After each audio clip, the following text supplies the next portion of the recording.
Gentlemen, good day. How are you? And of all the people I tend to talk with, I think I use that phrase with the most loosely with you two, gentlemen. How are you? Doing Is there good. somebody else in the room? Say what? Is there somebody else in the room? You said gentlemen. I know, confused you, didn't it? Well, let me Okay. introduce you being in the room to everybody because we're going to talk about haunting. Specifically today, we're going to connect. I think first of all, I mean, there's a lot of areas that might surprise you that are haunted in Texas. But we're going to talk today about the Grove. The Grove was built in, well, I'll give you the more details of it, but I want to introduce everybody because it is that time of year, the special Halloween time of year. And I mean, you guys can back me up or not, but I can't help it. Look, the feeling gets a little creepy this time of year. It gets a little dark outside, a little moody. Exactly. But Oh, I all want to the time. introduce John and Brian. You guys have probably heard about them before, because I guess this might be you guys' fifth time on. I'm not sure, but I always enjoy it though. But you guys, I'm specifically, I want to kind of like lean on your experience in the paranormal field because you guys both were at one point associated with paranormal groups in North Central Illinois, correct? Correct. Correct.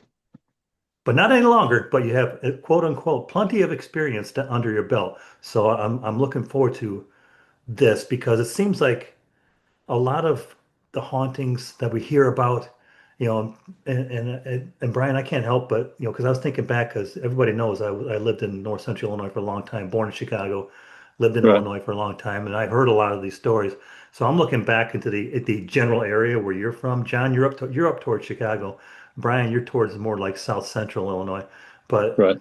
but down, it seemed like a lot of the things, a lot of the hauntings around Illinois were about industrial accidents or Jesus, the mining accidents. Brian, you recall, you've heard of the cherry mining, right? The cherry mining disaster. There wasn't that Mowequa or something like that? There's a Moequa as well. Moequa was, God, first of all, it's so sad because that was Christmas Eve morning in Moequa where 54 people died because of a methane explosion. But Yeah. in Cherry, over 200, I think, and 90 miners died. And that's just, I mean, it just breaks my heart now. And that's like over, 120 years ago almost. And see, I'm not too far from Mowequa that you just said. I'm Oh, only yeah. about maybe 20, 25 minutes away. Yeah, You that know, was, it's, I'm not sure what happened in Cherry. I think it might have been a collapse, but in Moequa, it was a methane explosion. But they're, I think, about 22 years apart. So you're thinking to yourself, by Right. then, didn't we learn? You know? yeah, Right. Cherry was a flood. Say what, John?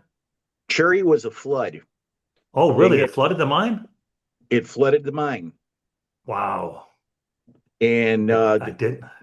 that was men and boys as young as like 10, 11 years old were killed. Oh, I oh. believe it. I didn't want to know that, but see now Yeah, when it involves children, that kind of, yeah, and I two, don't like let's just that. say, Yeah. yeah, let's just say on the Well, low end, if, if 209. you if you look at a lot of these early old mine disasters and stuff, they had kids working in there in Hmm. different capacities.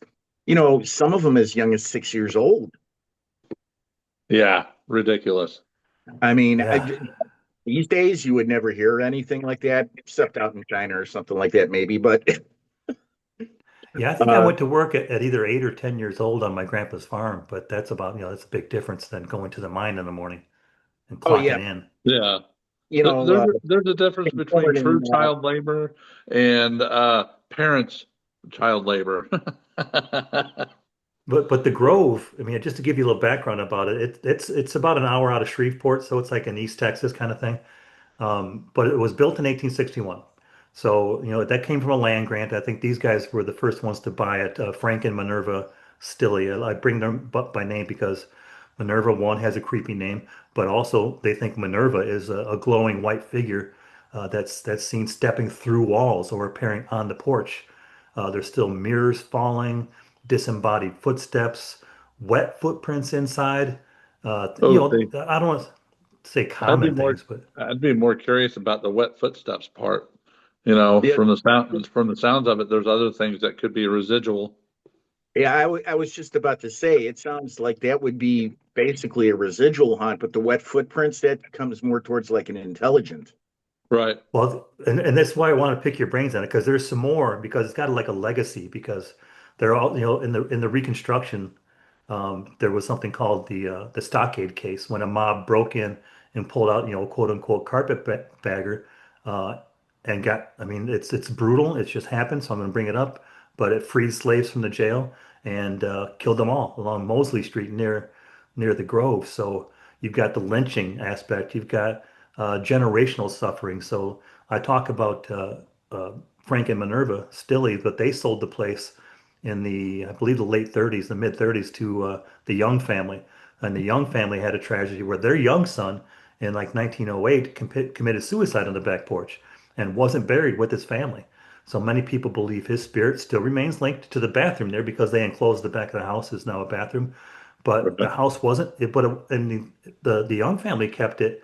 I had a report from Louise Young, who was the original owner's oldest daughter, and she lived there till 1983.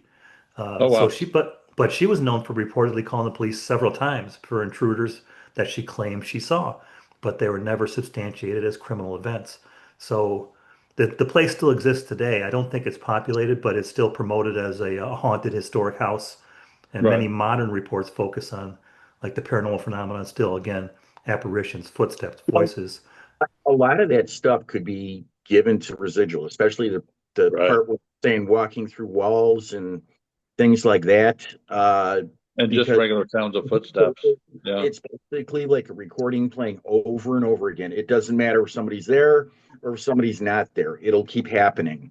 And Right. Well, it just replays it continuously. That's why you'll get people walking through walls. If you do research into it, you'll find at one point there was a door there.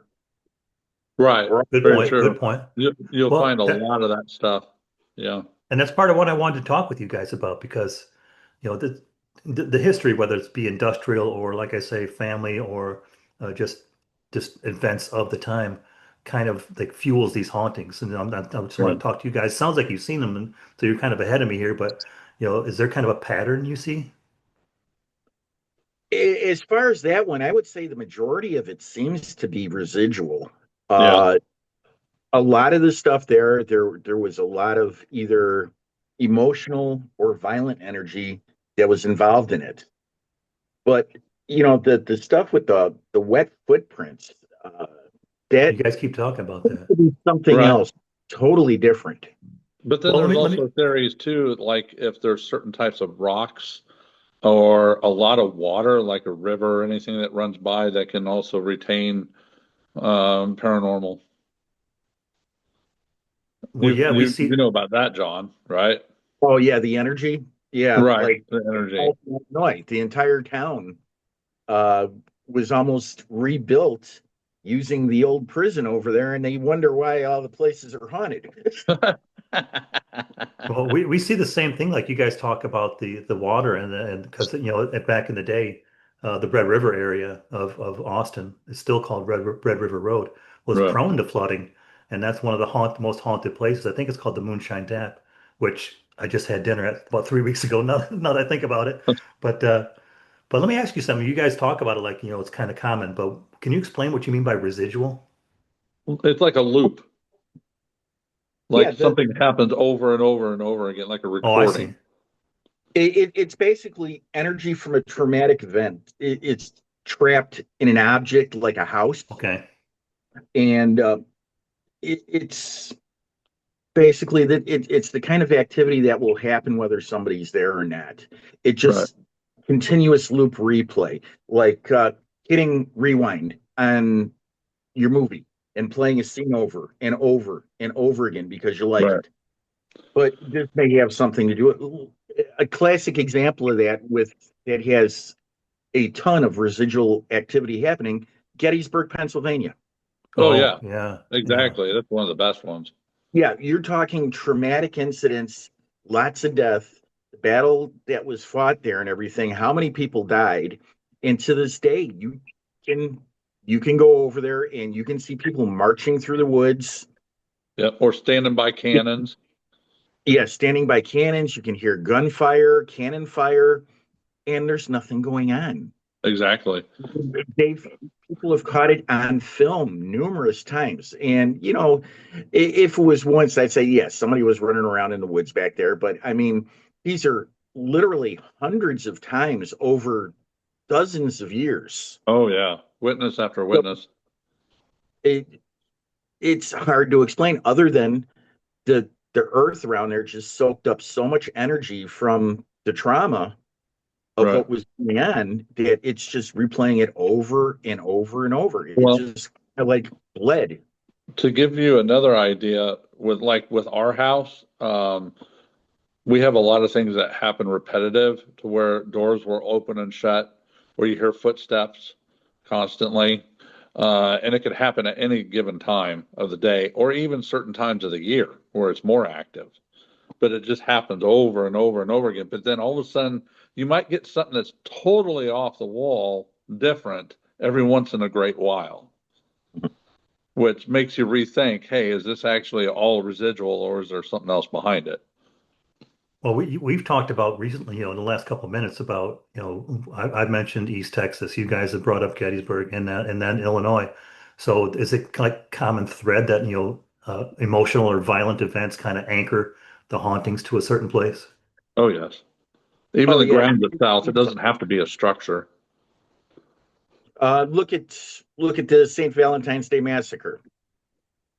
You look at it. Holy crap. Yeah. Yeah, that's a good example of that. I mean, the area that it happened, to this day, people can be walking by, they'll hear moans, they'll hear gunshots, they'll hear crying.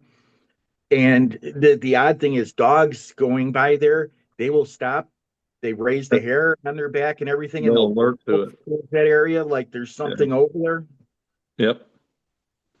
I mean, Well, let me, Actually, dogs can be a really good tool in the paranormal with trying to find things or sensing things, I should say.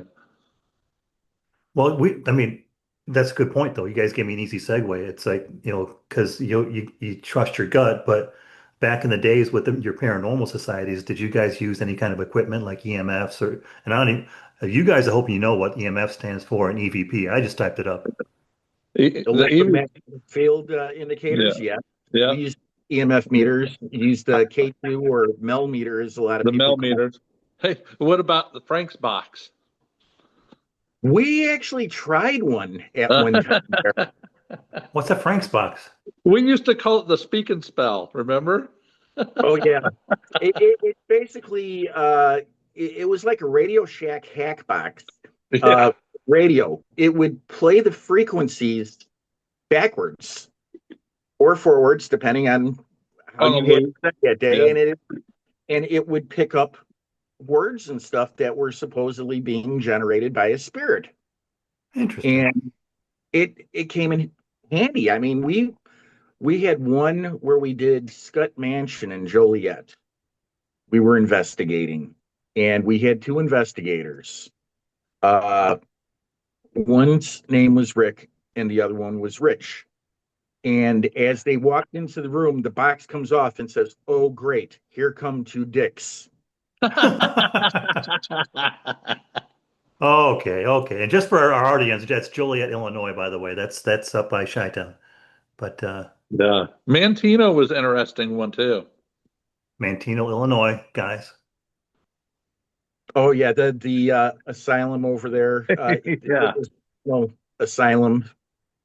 Yeah, we had John an had to. asylum like right downtown where I lived in Radford, Virginia, and really like the only time you heard about it was during Halloween, primarily because they did tours and stuff, and Right. But well, let me ask you. So this equipment that we talk about, I don't want to get too far off track because, uh, but would you? Is there anything that you would use like of that, like specifically, you can think that you might want to use in the Grove to see if you could ascertain who it was or if they're malicious or is there any reason to be concerned? A digital recorder is a good thing. A little Right. digital recorder. It doesn't have to be expensive. It can be a cheap one because you're going to be giving out your questions, pause for like a minute, waiting for an answer, and then go with another question. Right. And then when you review it later, sometimes you got something on there, sometimes you don't. The EMF meter or the Mel meter, the K2 meter, those are very good things to help Oh because yeah. the electromagnetic fields have a tendency to rise really high with activity. Well, Um, not only that, things would also drop with cold temperatures too. oh yeah, yeah, I know that for a fact. Yeah. Well, that's what they talk about. Like I mentioned, I think it's at the Moonshine. We'll just go with it, the Moonshine Grill. By the way, kudos to the Moonshine Grill. Great food. Before they started reconstructing everything around the damn area, and it looks like a war zone. Great location. So, and a great bourbon selection. Sorry, Brian, but but but uh, but uh, but I'm not breaking bad on them. But you guys talk about things dropping. There's no one. That's one of the things they talk about. There, things get thrown across like Right. usually a wine bottle. Well, in one investigation, I had a loaf of bread thrown at me. So that was one of my more interesting ones, and that I happened at did. an old place here. Oh I yeah, don't want you to get be. the soft stuff. I get the screw thrown at me. Yeah, I think I had some banya calda thrown at me one time, but that was different, and it was cold, so it wasn't hot. But and by the way, banya calda, you guys, great. Like I don't know if it's an Illinois thing or what, but great, like garlic, anchovy, creamy, buttery dip. You get kind of nauseous after a while, but you still go Oh, back for more. anchovies. Oh no, no, no. Oh, Fish. No well, fish. well, let me ask you guys, because we talked about the equipment, we talked about dogs, we talked about, you guys' experience. So when you think there's something going on or some kind of activity, what do you trust more, your gut or the equipment? Well, actually, there's like a checklist that we kind of go through on determining whether this person is really telling us the truth on what they're seeing versus whether are they making it up just to get noticed, and then you just go down that checklist. So I've had So you're all talking kinds, investigation interview, right? right, Yeah, exactly. Interesting. yeah. And there was a lot of cases where you find out that there was a lot of either drug use or alcoholism and stuff like that, and you really can't take a case credible when you do your research like that. Cool. Yeah, One, and we lucked out with my group after a while there. We actually scored a DVR system, and we could set up to 12 cameras in the location we were doing. So we'd be running cable and doing cameras and everything else, and we picked up some interesting stuff on some of these cameras that we have no way to explain. Yeah, You I have love it. uh, these cameras that are night vision cameras. They can see over 300 feet in total darkness. They will not pick up a shadow.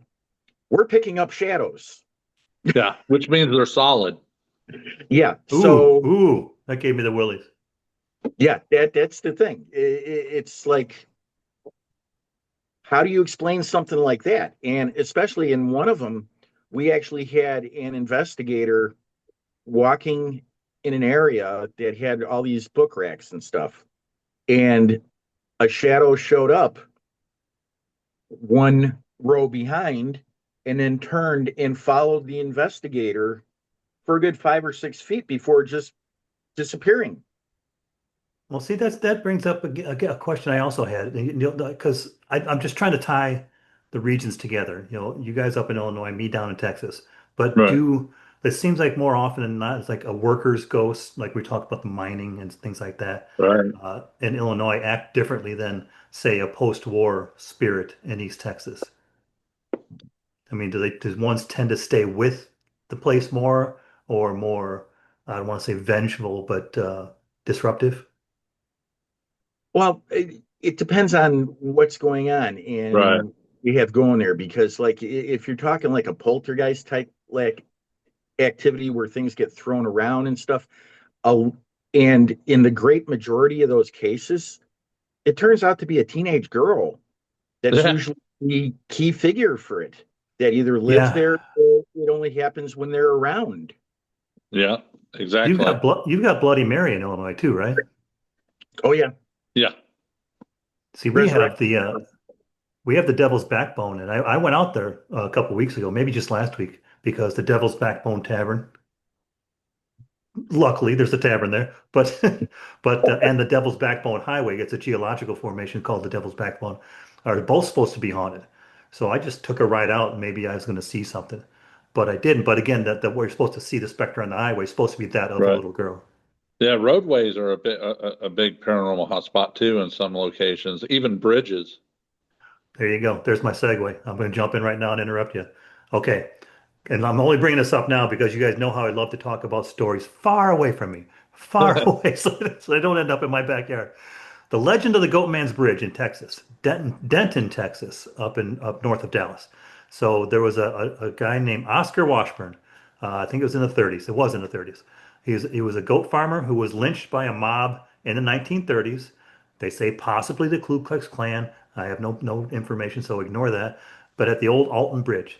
So Washburn's death and the burning of his home are said to have left a vengeful spirit haunting the bridge, half man, half goat, kind of cryptid. So let Right. me ask you guys, do ghosts kind of, have a propensity to reflect the local culture and the trauma that they underwent? Like I mentioned, like his herd was destroyed, his home was burned, and now he comes back as half goat, half man. Ooh, that's a hard one. That is a long-winded one too. Yeah, That, I would think that there's something else working with that too, because yeah. I could see that you would get a spirit would be imprinted on the property or the land because of what happened. Yeah. But I, the whole half man, half goat thing, Yeah. I something want to else separate in there too.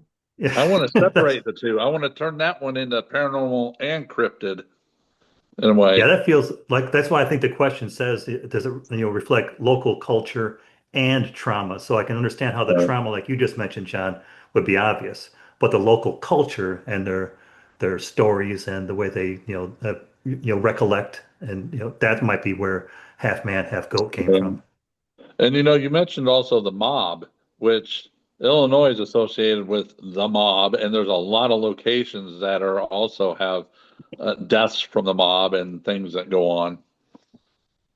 Yeah, and I think what some of these examples I want to bring up that these aren't just like because I don't recall if you guys know if you I can tell you if you right now, but these aren't just campfire stories like we did when we were kids just to scare the hell out of people, but they're real occurrences, people experience and they Right. still believe happened.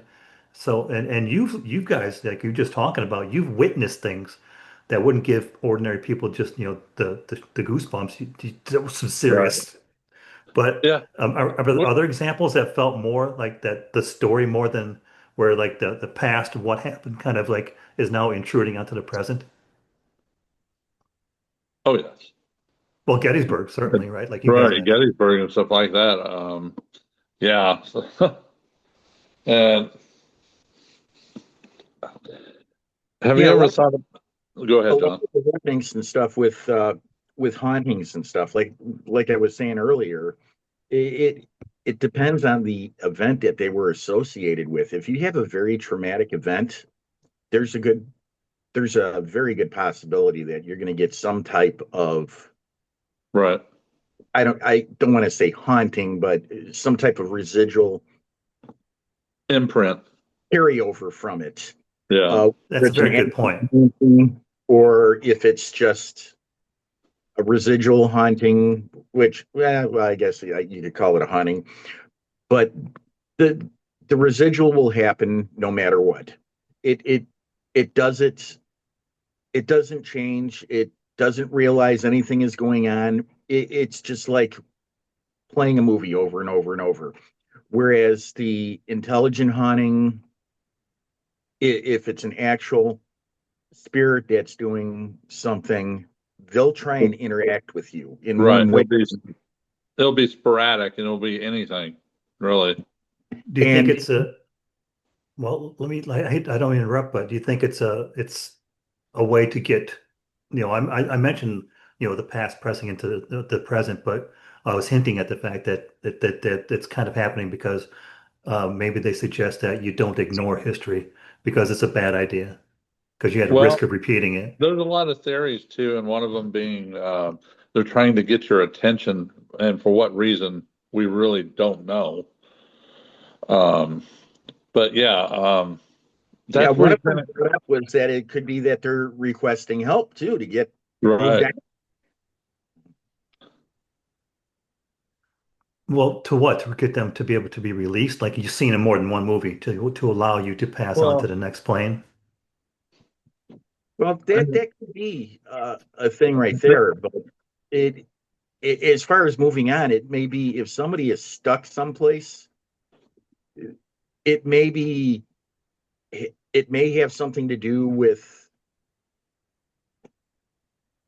them wanting to pass something on to someone, whether it's a Oh yeah. message or whether it's my body is buried over here. oh yeah, one of those cases. Yeah, exactly. Well, yeah. I mean, I don't want to get too melodramatic about it, but that's kind of like I don't know how else to put it, but the grace that we owe these people. It's like we mentioned, 209 passed away, or 54. I mean, this the least we can do is not dismiss them, and Right. if there's something you want to communicate, just take the time and listen. Maybe communicate it on with yourself because they can't communicate in this plane, but you can. Right. That's why when a lot of people say, "Oh, it's malevolent," I don't I don't believe that right off the bat when there's something malevolent. You can't dub something malevolent when something might be trying just to get your attention. They want your attention for something.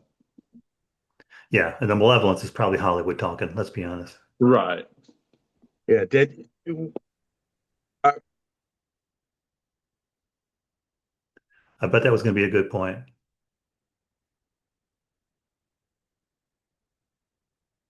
we were having an interaction, which we were actually filming while this was going on with a K2 meter, and it was going off repeatedly when we'd ask questions, and then we started narrowing it down, and we narrowed it down to the entity we were talking to was a child about 7 years old that died at the location. And our researcher went looking back through the history and everything and found that a 7 year old girl fell out of a second story window while sitting in the window and fell to the pavement below Oh, Mm. and was brought back inside the house and actually passed away in the room that we were in. See, there's So, part of me, a very small part of me wants to be creeped out, but a bigger part of me, probably the parent side of me, is like, I feel terrible for the little girl. right. oh, Exactly. exactly. And, you know, that was probably close to 70 years earlier that this happened. So we're talking the very early 1900s to maybe little late 1800s when the Right. house was built. And it was, you know, the whole interaction was almost 40 minutes. That's pretty long. Yeah. And you remember Dennis from Yeah. yeah, he was filming it. I was in there with the meter, and we were just asking question after question. And, at one point there, we were like, if you need energy, take some energy from us. Right. And both of us felt like when we came out of there, we were like both winded. So she apparently did take some energy at that point. Well, that's what I was going to ask. I mean, if you guys have been through this, what does that feel like? Like, and then you walk away, let's say you just close the doors behind you, you're at your car talking, getting ready to head home. Even like the drive home, that's got to feel different, right? Oh God! After one of them that we did, on the drive home, and we usually would finish up around 2, 3 in the morning sometimes. And I was driving home, and I swear to God, there was somebody else in the car with me, and it wasn't living. It was Annabelle. No. Well, there you go. There you go. That's what we needed. Well, gentlemen, I'm I'm in the dial room at the Scott Mansion and see how he likes I'm that. I'm going to take that opportunity to wrap this up, and and I promise, and thank you again for taking the time to sit. It's always, like I say, it's always fun, but This was really, really interesting. I fought hard not to say super interesting, but really interesting. And John, your shirt is interesting. And I thank you for wearing the Halloween themed event. And not only that, but a shirt that I promised the last time I'll do this, everybody. But I wanted to make sure that everybody's aware that if you listen this long, I appreciate it. If you want to support the show a little bit more, the merch store is live. And there are some new fall shirts in there and stuff. And a fall bourbon glass. I don't know there's a theme there. But I also wanted to point out, like if you go to mitchwonders.com, you hit shop on the upper left. It'll bring you it'll open a window. There's two pages there. The top page is a button to get to the merch store, a button to order Mitch's book. I'll talk about some other time. But I bring up the shirt, you guys, because on page two, it just shows you some of the stuff that's for sale there. And one of the shirts Right. is it's called out specifically. If you buy that shirt, every penny of the proceeds go to the National Veterans Foundation, which I think is a great group, Yeah. staffed by veterans. They have a suicide hotline, for example. So if you're a veteran and you're having some trouble and you want to just talk to somebody, you will call and talk to a veteran. So I just want to make sure that we support them and people know that it's out there. And again, to thank you guys for being on. And I really look forward to next time. Hopefully there is a next time. Yeah. Oh, there will be. Oh, I Good. look forward to it. It's Yeah, fun it's creaking rock. yeah, I'm glad you have fun. All right, we'll see you next time, guys. All righty.